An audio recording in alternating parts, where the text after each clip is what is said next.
tubers, welcome back to another holiday episode of Maxwell Starr's Beer Reviews. Don't know if this one's going to go up before Christmas or not, probably not. But I want to take a look at Innis Gunn's Winter Beer 2011.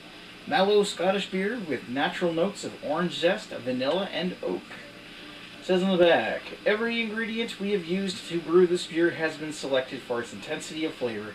Amber and caramel have been added to give a rich, almost chewy, malt backbone and body, and we have used a classic blend of aroma hops, Fuggles, Goldings, and Styrian Goldings to add their signature vibrant characters.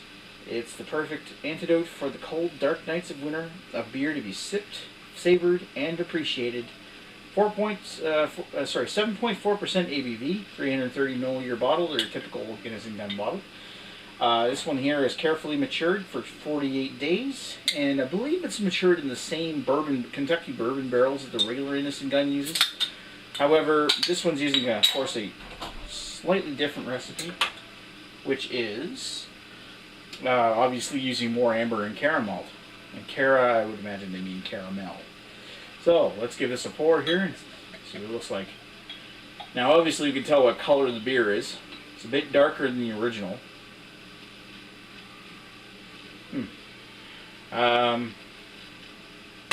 Yeah, it's definitely got this amber color.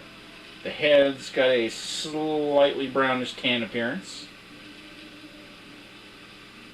Yellowy around the edges, but it's clear. Like it's got a bit of a hazy appearance because it's a little on the cold side here, but it's a very clear beer when it's warmed up. As you can see right here, it's fairly clear. And the head's actually, for such a strong beer, the head's sticking around quite well. It's got a lot of head retention, and especially considering a lot of Innis Gunn's products don't really have the greatest of head retention.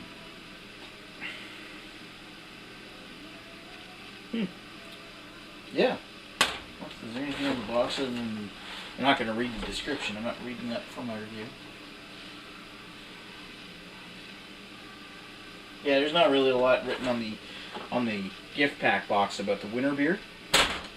Just that it's included in the pack with a glass like this one. Anyway, it looks nice. It's got a nice head. It's died down to a finger now. But I had more of it before. And it's got lots of nice carbonation streaming up the sides of the glass. Let me see if you can see that there. Just all over the place on that one. Which is actually different compared to some other, like Innis Gunn's. I've noticed like the original and some of their other beers don't really have a lot of head retention or carbonation. And this is actually a lot more of each than I've seen in other Innis Gunn beers. Anyway, let's give it a sniff. Smell the vanilla and the oak. Slightly woody aroma, but this is also very faint coming off the top of this one. It's not very strong. Ooh. Oh, right there I get it. Covering it up right there really brings out the red fruit malt. Like a nice malty smell.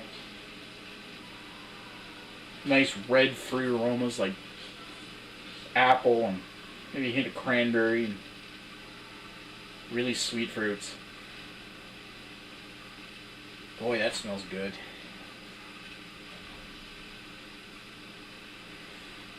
Vanilla. Maybe a subtle amount of orange. Only probably because I read it on the bottle. I think I read it on the bottle. Well, maybe a little bit of orange, I guess. Let's see here. Amber and caramel. Now, when they say about the hops, Fuggles typically have like an earthy smell, earthy taste, and I think Goldings are a little spicier. But Styrian Goldings are genetically indistinguishable from Fuggles, and they're very similar. Might as well use Fuggles. Now the head has got a nice creamy appearance too. Bubbles are small. And it's even got some nice caramel and brown sugar. That smells good. I love Innis Gunn's. Anyway, let's get into the taste.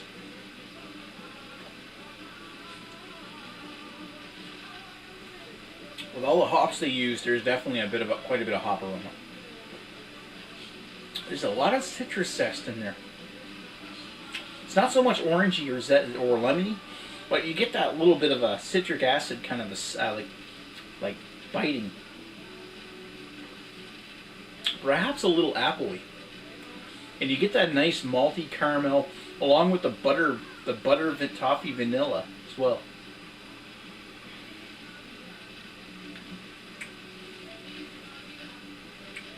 And a little bit of a roasty flavor as well.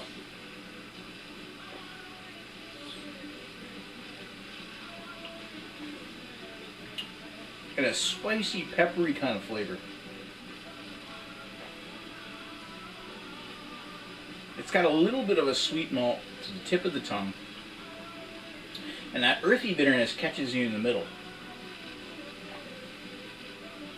From that point on, you get the vanilla and butter toffee and sweet malt tastes. Oh, which linger on along with that little bit of earthy bitterness in the back. And you get in the center of the tongue is mainly where that pepperiness is focused. There's a little, and on the roof of the mouth there's a little of it, and lingering in the back of the throat too. It also finishes quite dry.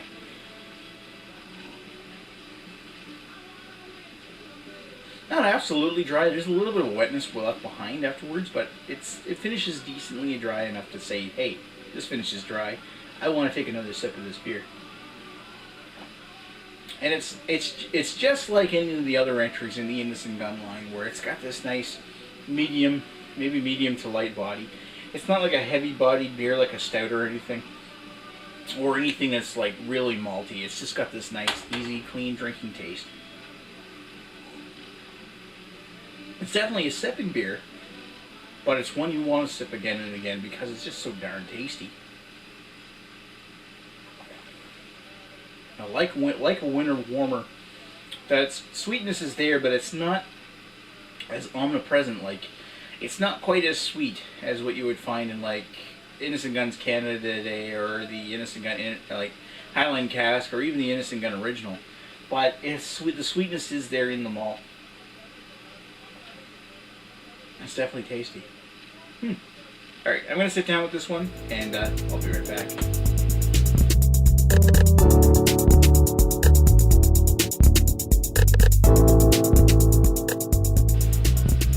And we're back with Innis Gunn's Winter Beer 2011. So, what did I think about this particular beer? I like it. I really do. It's got some nice malty taste, some buttery toffee, vanilla flavors, oaky flavors. It's got a nice spicy kind of taste, but really it doesn't do a whole lot to differentiate itself from the Innis Gunn original than in order to make me think of it as a completely different beer. I still like it, and really, I mean, the Innis Gunn original I gave a 4.5 out of 5. This one I'm going to get a 4.0 out of 5.